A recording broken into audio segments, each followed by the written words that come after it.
Virgo gang, how's it going? Welcome to my channel, Tarot by the Intuitive Teacup. That's me. My name is Annie, and we're going to read your tarot cards today. So let's tap into that Virgo energy. This will be a general message for Virgo, Sun, Moon, Rising, and Venus signs. Of course, everyone is welcome into this reading.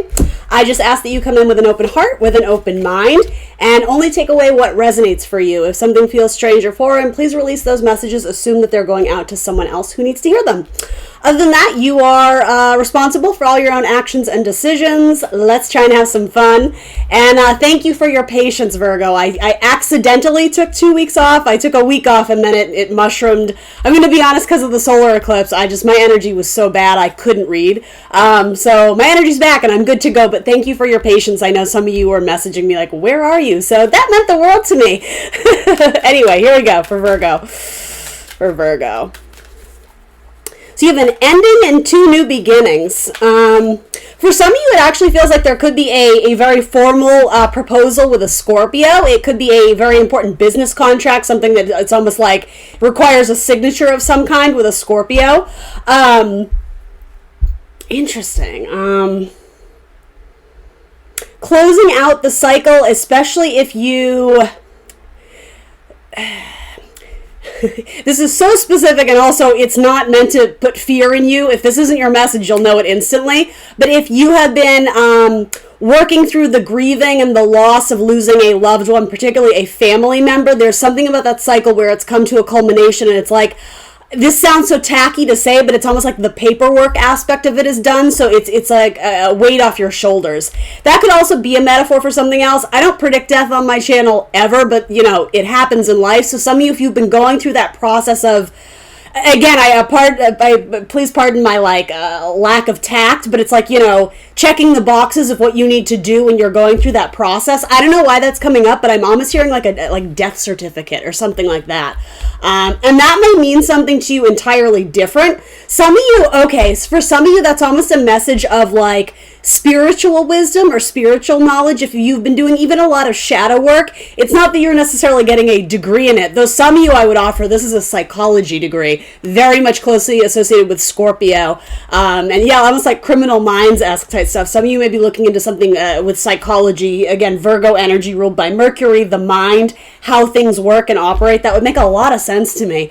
Some of you may be going back to school for psychology. Others of you, again, it's wrapping out a cycle of someone you lost in your life, and I don't know how else to say it other than there's like a win or a victory in that it was not an easy process, but you're starting to see new blessings coming in. You're starting to feel like you want to put your emotions and efforts and passion into something that really raises your vibration, not sort of having to do the difficult work associated with whatever this ending is, whatever this chapter that has come to a close is. The thing is, do not mistake this for a negative reading. It's not at all. This is just indicating major transformation coming in. And two aces, these are blessings. These are new opportunities. And I didn't want to skip over, but the something about a proposal, it doesn't have to be with a Scorpio, but for a lot of you, it does feel like it might be connected to one. A new job offering, a new contract, or again, it could potentially be a marriage contract with the Ace of Cups showing up. Some of you are going to get news that you're pregnant, and almost like the cycle of life, like you're giving birth to something new. So in a sense, the death in your life is sort of the single, or just you two as a couple. The death is the ending of that, and then the birth is adding a new family member to the mix. Do you understand what I mean? Death does not always mean death in tarot. In fact, usually it doesn't. But I did just get something about like a death certificate or having to do research on, I don't know, like funeral arrangements or something like that. Again, this is not sudden. This is not unexpected out of nowhere. This would be something that it's been a long time coming, and that's why I think it's been so labor intensive or tedious, because it felt like maybe you were dealing with someone who was battling an illness for quite some time. That's all I mean to say. Again, I don't predict death. Okay, we're going to move away from that. Don't get nervous on me, Virgo. You're going to know if that's your message or not. Here we go. Tell me about this Ace of Cups. Let's focus on that. For some of you who are dating, it seems like you may be hitting multiple matches on, however, if you're doing the dating apps or if you're just going out and socializing. Yeah, there's a really nice time for you to socialize right now. Some of you are very much still holding on to a Leo in some way. So again, that could be a family member that has passed, right? It could be an ancestor of some kind. Could also indicate romantic prospects. So it's so funny. It's being relayed to me literally in opposing ways. Some of you have a Leo who's like peacocking for you and trying to impress you and flirt with you, and you're just kind of like turning your energy away. Others of you, it's like there's a Leo who's kind of like, on the market. I'm almost getting like freshly on the market, so maybe they're newly single, and it's almost like you've been holding on to the idea of going after it for a long time. So I think some of you may actually kind of take the bold move to open up the channels of communication and flirtation for that matter, and good for you. I'm a big advocate of not always being the chasee, right? Not that I think you need to chase relationships, but it goes both ways. You can't always be the one being pursued first. Sometimes you need to, channel that more cardinal energy and start, right? You guys are mutable signs, so it's good practice to put yourself out there and see if you get any bites on your line. Tell me about this Leo. For some of you, it feels like an ex, and whether it's an ex or a friend or someone you already know, you seem to have trust issues with them, especially financially. This could be a Leo who's borrowed a lot of money from you in the past, and so you're very weary of giving them more. It could even be your child, right? If your child is just like, Mom, can I have $50, right? And at some point, you kind of have to cut them off, because I get the idea that this Leo is not a bad person, but they don't know their limits, or they don't practice healthy boundaries, or there's like an excessiveness. So it's never enough. I need more clothing. I need more this. I need more money. I need because it's how they present themselves to the world. It's how they show the world who they are. Yeah, there's a lot of Leo energy here. I want to be clear, I'm not hating on your person. I'm just being very honest. This person still has a few things to work out. So there's no harm in hanging out with them and showing your emotions, your affection. I would just be careful when it comes to financial matters. Especially male or female for my Virgos who you sort of take on the responsibility of, I don't know, like, I'm just thinking like dating, like picking up the check. There needs to be like a 50-50 give. Again, gender not included here. There's something about cooperation or sharing might be a bit of an issue for this Leo. And if you strongly resonate with Leo, that could be you too, right? Let's see. I do think this person likes you though, but they like knowing that you're watching them. I'll be honest, it's a little bit immature. I don't think they have malicious intent, but I think that they like the thrill of the chase, sort of. And so I get that might be a little bit contradictory, but we're human beings, right? So this whole idea of, it's good for you to put yourself out there and don't always be the chasee, but, be an advocate of, hey, I would like to date you. Would you like to go out with me? This person loves that. I think it will impress them, but the minute they feel that you're withdrawing and that you don't want them anymore, they purposely kind of, do you understand what I mean? They purposely kind of get a little bit moody, or like a little kid. It's like they want your attention back. So does this look perfect? No, but if you guys are able to open up emotionally and communicate honestly with each other, this absolutely has some potential to work. Again, just something about money. This person may have trouble keeping jobs consistently, or I know some of you are hearing this like, this sounds awful. Why would I date this person? It's complicated, right? When your emotions are involved, sometimes it defies logic, and I'm not here to tell you what to do. I'm just showing you the energy I see this week. So let's get one more card on this and then we'll move on. If you're not, again, there's Scorpio energy and Leo energy here the most, so you may be going from one to the other. You may be deciding between options or choices and prospects. This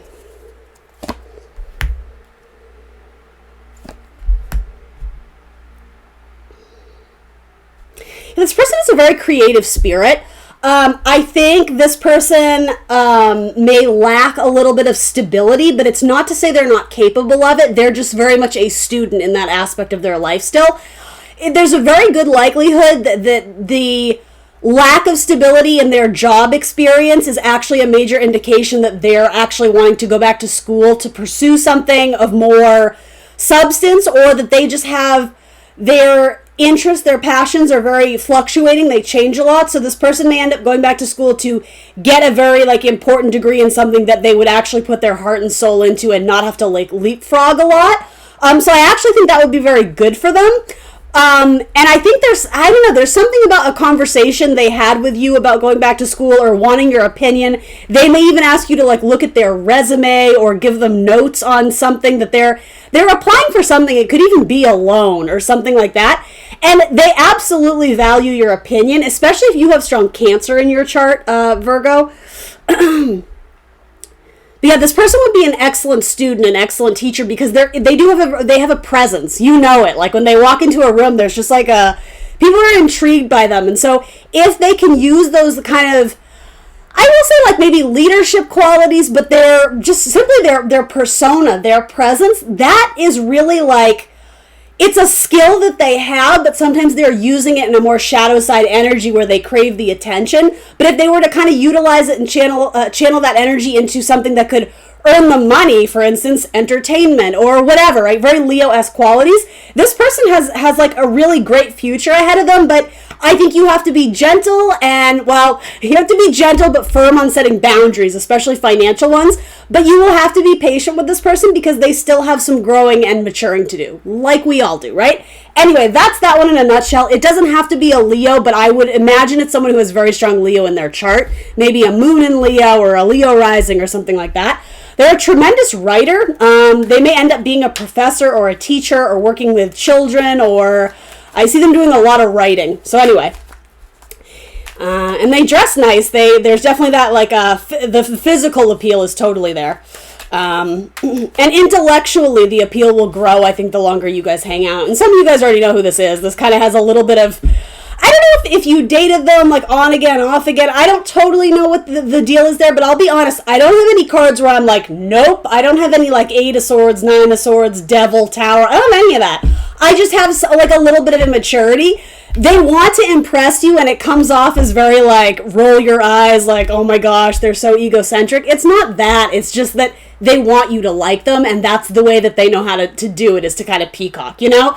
It's immaturity. That's all it is. So give it time, and this person could maybe could kind of get it together and again use those positive aspects of their personality in a way that helps them in the world, right? And I'll be honest, this could be a cross-watcher reading, right? Somebody may be cross-watching on a Virgo, and that's you, right? It's possible, especially if you're cuspy. Anyway, let's talk about money. Give me some ideas about money here. Ooh, that came right up. 2 of Cups. 2 of Cups in reverse, so you may be struggling with a partnership at work if you're a collaborator of some kind, or this wouldn't necessarily be your boss. This would be someone who is kind of on your level or in equal power position. There might be, like, you know, trouble in paradise this week, or there might be something where there's a disagreement. Give me more on that, please. But, yeah, I mean, with the Sun, you guys are going to bring healing. You're going to bring warmth to it. It's almost being relayed to me as you're both being, like, fussy. You're being too fussy, or again, the Sun, very indicative of kind of that, like, Leo-esque energy. King of the jungle, my way or the highway. There's something about you may need to check your ego a little bit because you have it in your head that your way is the only way.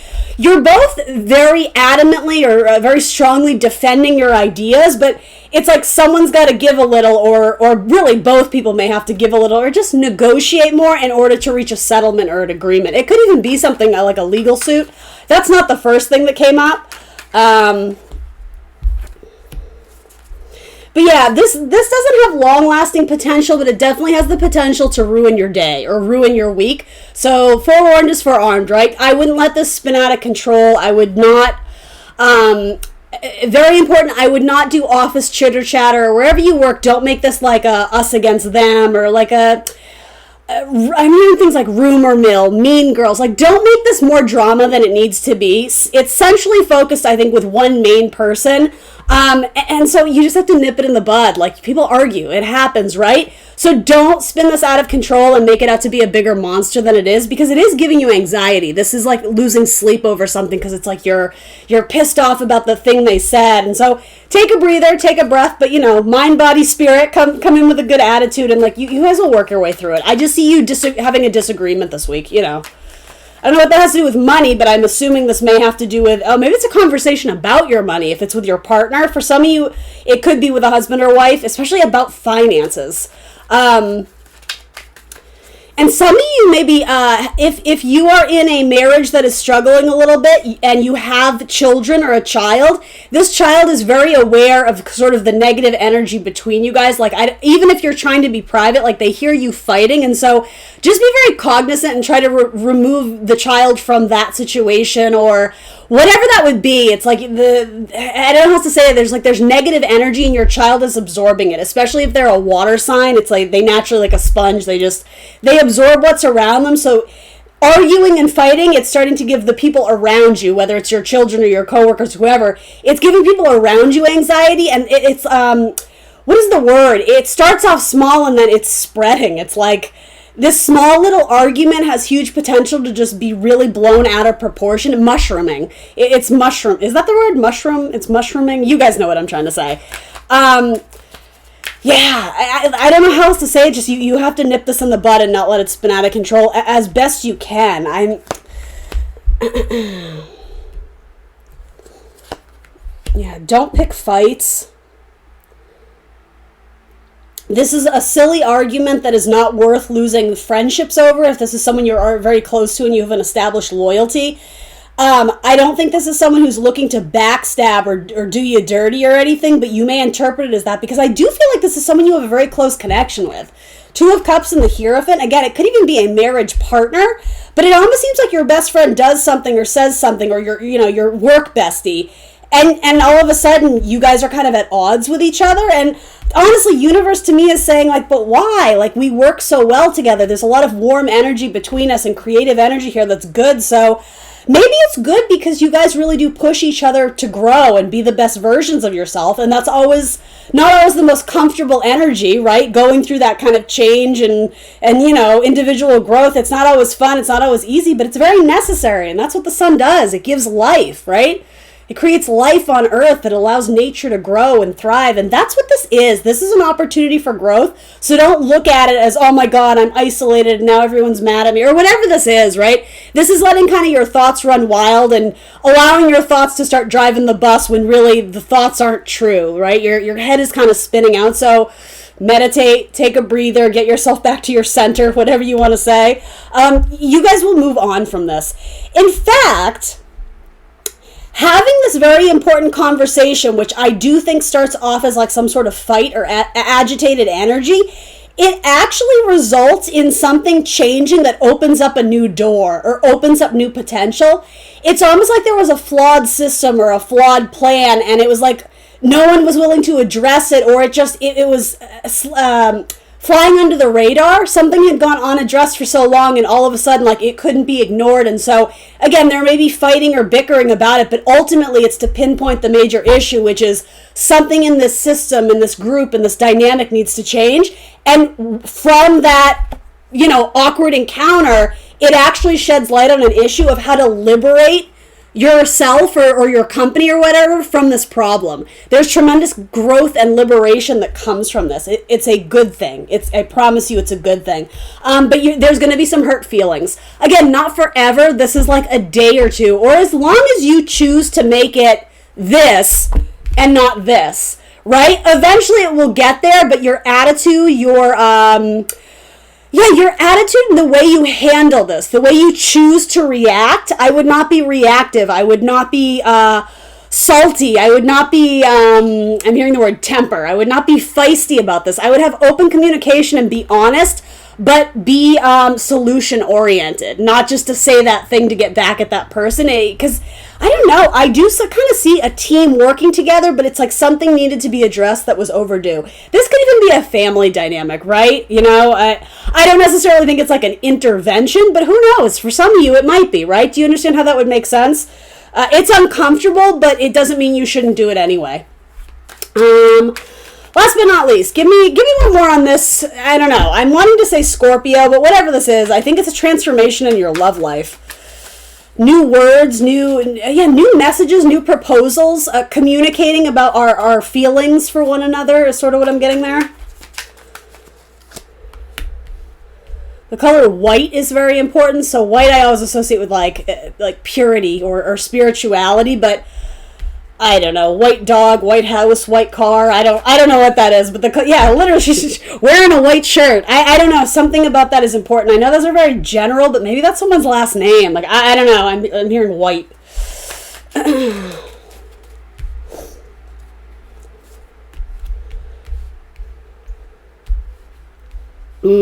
There's a newfound confidence in you, Virgo. I feel like I've said this to you the last several weeks. There's a transition from holding on to, again, unnecessary thoughts, especially just negative, pessimistic, or lacking self-confidence. It's really you projecting negativity onto yourself, lacking confidence or not believing in yourself or not thinking you deserve it. There's some sort of transition where you find your way out of that place of fear or self-doubt, that place of lack, and you're like, you know what? I have no reason not to try this. You know, worst case scenario, okay, it doesn't work out. There's this newfound like empowerment and just lighthearted energy. I really like it. And I mean, it's leading up to these two aces, so that looks badass. I like that a lot. And wish fulfillment. All right, awesome. Love it. Okay, Virgo, that's what I got for you this week. Please remember to like the video, subscribe to my channel if you have not already. Thanks for joining me here today, and I will see you next Wednesday for more tarot. Bye, Virgo.